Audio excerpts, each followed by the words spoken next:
Blog Talk Radio.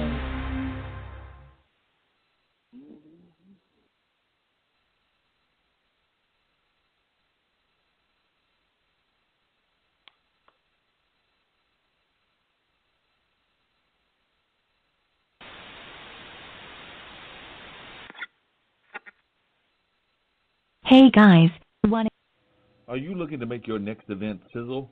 Then you want to get in touch with Lee Entertainment. Mark Lee, the founder of Lee Entertainment, has worked with such notable festivals as the Art of Cool, the National Black Theater Festival, the Bull Durham Blues Festival, and the Durham Centerfest, as well as the Festival of the Eno. And it definitely can provide you with some great entertainers as well as help you make your event sizzle if you're looking forward to trying to have an event in your town. Mark Lee is willing to travel anywhere in this country to make your event sizzle and has entertainers that are also willing to travel as well. So if you're looking for quality entertainment, definitely get in touch at bluesradio@gmail.com. hey guys, want to get rid of that cable bill? How about getting a streaming media center? You can watch live TV, pay-per-view, all of the premium cable content, all of the sports channels, and every movie ever made. Pay for the box once, with no monthly fees, ever. Contact Dean 13 Media at 609-807-1175. You're listening to Straight Talk with Dean and Mark. Call in to join the conversation at 646-668-8393.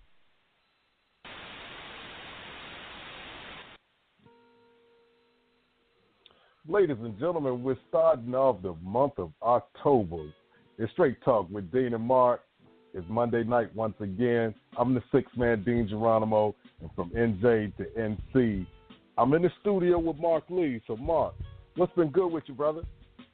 Well, you know, we had a very busy week this weekend. All kinds of stuff was happening in the Bull City, as oftentimes happens in the Bull City. So we had the Art of Cool. We had the Black Wall Street homecoming. So I met some new entrepreneurs. And, of course, I got a chance to speak at your girl, Rhapsody. So that was real good catching up with her and Deshaun and some of the other folks. So definitely got a chance to talk to her. Told her I would love to have her on the show. She said that she is definitely open to that possibility. She knew who you were and all of that. So we're going to try to get Rhapsody, and maybe we can't get Nice on the show as well. But, you know, there's all kinds of great entertainment. Little Brother was performing. Erykah Badu was performing. Maxwell was in the house. Wow. They were just great performers. They were here in town. And like I said, there were some amazing entrepreneurs at that Black Wall Street thing. There was a gentleman that he and his partner have got a African-American-owned solar power company, so definitely trying to get them on the show. There was a sister that's got her own spa, and they were coming from all over the country to pitch their ideas. The brother with the solar power, the solar energy company, I believe is out of North Carolina. He won the money that they were offering, but there were some great ones. Med Hall, which is trying to get people that cannot afford the ambulance and stuff like that with their doctor's appointments. They were trying to offer services to help that, so kind of like a Uber for healthcare, you might call it. So it was just some amazing pitches that were made, and I was quite impressed with quite a few of them, including some that were geared toward parents with some things that might even help the parents with their kids. One was called Earnster, and the whole concept is that, you know, kids always trying to find a way to earn a buck, so they might find a way to earn a buck in reward for doing the chores that they need to be doing anyway. So it sounds like they were kind of the way they were going to do it, give them like a point system, and they might earn some prizes and stuff for doing things as they're supposed to be doing. So that was real cool. And, of course, there was education stuff. And, you know, I got to give a major shout-out, getting away from what was happening in Durham, to my Milwaukee Brewers. You know, I've suffered for many years with a lot of different teams. You know, my Vikings frustrate me every year, it seems like, and the Brewers have frustrated me in the past, too. But, you know, it took a one-game playoff, but they pulled it off this afternoon, 3-1. Had to face the Cubbies again later on, but they did pull it off. They are representing the NL Central Division, so they will be representing as the division champions because it came down to them having the identical record, and they had to play a one-game playoff today. The Cubs will play the loser, and I don't know who won the game or they're still playing, but the loser of the Colorado Dodgers game, they will play the loser of that game, and whoever wins that game will then go into the four-team playoff and the loser will go home. So the Cubbies are on the brink of elimination after having won it, I believe, 2 years ago. But I'm just glad that my Brewers are doing well. I was rooting for them back when I was in college, back in '82. That's when I became a Brewers fan. They did make some noise in 2011, but in terms of making serious, big-time noise, it's been a minute. So I'm excited for them. I think they've got a good squad, and hopefully this is the year that we can make some real serious noise. Okay, ain't nothing wrong with that. Shout out to the Milwaukee Brewers. Shout out to the Baltimore Ravens for taking out those Pittsburgh Steelers last night. So it was a good day. In fact, it was a great day today because of that. So, you know, it's a lot of stuff that's going on, but hey, you've been interrupted. So now we have somebody at the door. We'll find out who that is right now. Thanks for calling Straight Talk with Dean and Mark. You are on the line. Who's speaking and where you calling from? Hey, Dean and Mark. This is Margot House. Can you hear me? I can hear you, Margot. How are you doing? Hi, I'm good. How are you? Doing very good. Well, Dean, this is our guest for the evening, and I am very excited to have Margot House on the phone with us. She has definitely done some marketing, even about her appearance here with us this afternoon and everything. So I thought that she'd given us a shout-out on the tool that she uses quite a bit of Instagram. So definitely appreciated that and gave both of us a shout-out for being on the show. So we appreciate that. But she runs a blog called The Curvy World. So, you know, she is on a journey of trying to better herself and things of that nature. So we are very glad to have her here on the show with us. It's kind of like a wellness journey that she is going on. And I know that sometimes when I am out and about, usually I'm what people might consider a fairly happy-go-lucky kind of person and always seem to have a good spirit about me. And even if I might be having a bad day, I try not to let it show.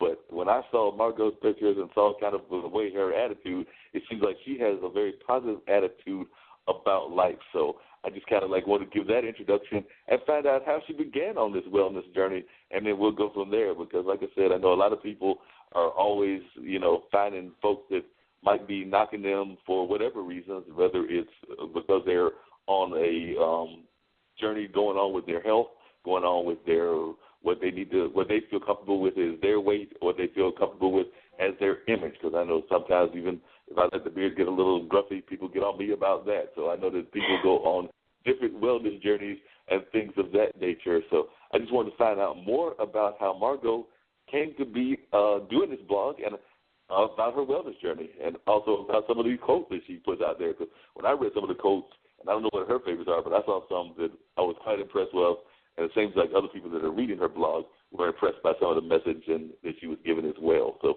we'll just try and go from there and find out, Margot, how did you begin this journey? Tell us a little bit about yourself.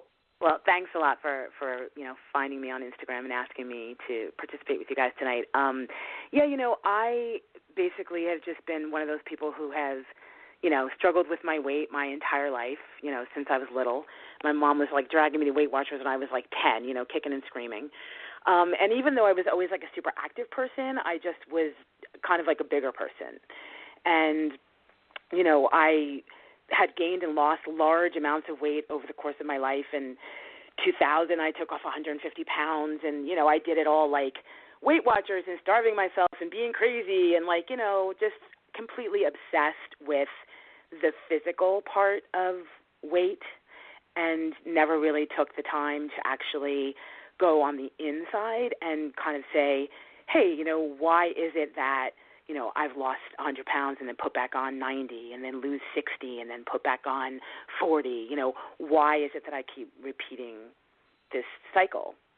And, actually in 2016, I went for a physical, and, for years my doctor and I, we had different conversations about my weight, but this time it was actually like a real health concern. I was pre-diabetic, and it really scared me because I was like, okay, I'm like closer to 50 than I am to 40, so like I got to figure this out, and like actually make some permanent change in my life, because I don't have the energy. At that time I was like, I don't have the energy to do this again, like take off 100 pounds and then put it back on again to try to take it off again.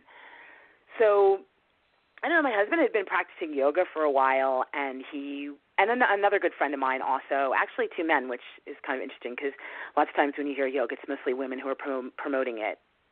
And, you know, they were both like, you know, I think you would really dig it, blah, blah, blah. And at the time, you know, I was well over 300 pounds, and I could, like, not really touch my toes. I was super active and very mobile, and, you know, like, from the exterior, you know, people or my friends or whoever thought, you know, she's, like, living the life. You know, I had a really great career that I spent many, many years working on, you know, a husband, a house in Brooklyn, you know, everything from the outside that would seem, you know, like the perfect life.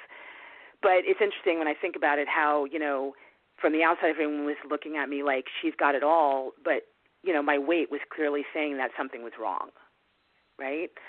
So after I went to the doctor, I started down the path of bariatric surgery. I was like, okay, I'm done. This is it. I've tried everything. Nothing's, like, working for me. Nothing's permanent. I'm going to do that, and that's going to change my life for me, and that's that. So I actually started down that path and went to, you know, if you want your insurance to cover that, you have to go to see your doctor once a month for 7 months. You have to go for psychological evaluation. You have to go to a nutritionist. There's a lot that goes into that. And 4 months into it, I found out that the company that I work for had taken an opt-out clause with bariatric surgery, so that means that they wouldn't pay for it. So I was like, okay, now what? So I was going to get on wait about 7 months or 8 months to get on my husband's health insurance the following July, because this was like October. And in the meantime, though, I was like, well, I got to do something. And I'd been passing this, like, yoga studio in my neighborhood, I don't know, for, like, months on my way in and out of the city for work. And I tried yoga before, and I was just kind of like every studio I had been to, you know, it was like a bunch of skinny chicks and Lululemon. It was, like, all about the workout, and, like, I never really connected with it, you know. But for some reason, this studio just kind of stuck out to me, and, like, kind of like a non-fancy way, it just kind of seemed a little bit more real. And the people that I would see coming in and out of it were, like, a large different variety of people, from, like, age to race to size to whatever. So I just was like, okay, you know what, maybe I'm just going to give it a shot. So I went in on January 1st because, you know, everybody starts their new regime on January 1st, right? Yeah. And I went into the class, and, of course, you know, I was wearing, like, an oversized black T-shirt and, like, you know, black leggings, and, like, you know, no one's going to see me in that uniform. I went to the back of the class because I didn't really want to see anybody to see me struggling through the class. But, you know, the teacher, her name is Francine, actually, who was teaching the class that day. First of all, she was a black woman, which was something I had not seen in the wellness community before. And I related to that because I'm mixed race, black and white. And the first thing she said before we even started the practice, she said, I want you to look at yourself in the mirror. And I want you to look at yourself in the mirror without judgment. I don't want you to fix your hair or touch your clothes or do anything. I want you to simply smile at yourself, and I want you to thank yourself for showing up for yourself today. If you do nothing else but sit on that mat for the next 50 minutes, you got here. And that was like the first time that, you know, every other yoga studio I had been into really was like more of like a put your leg behind your ear right away. Like, you know, it wasn't really kind of speaking to the inside of you. So I connected with her right away, and of course I completely struggled through that class. But at the end of it, I like actually had a moment where I was like, I don't know, like I looked around and I was like looking at all the different people in the class, and I was like, there's a lot of different types of people in here, and nobody was looking at me or staring at me or concerned about me. They were just trying to get through their own poses, through their own, you know, their own vinyasa flow, and like it wasn't about that. Everyone was really there to support each other, and I could really feel that energy in the space. And I always kind of also thought that yoga was like, you know, woo woo woo, like kind of like a, you know what I mean, kind of thing. And I went back the next day and the next day and the next day, and I started to just go very regularly. And I wasn't focusing on, like, counting calories or doing Weight Watchers or being crazy obsessed with food like I had done my entire life.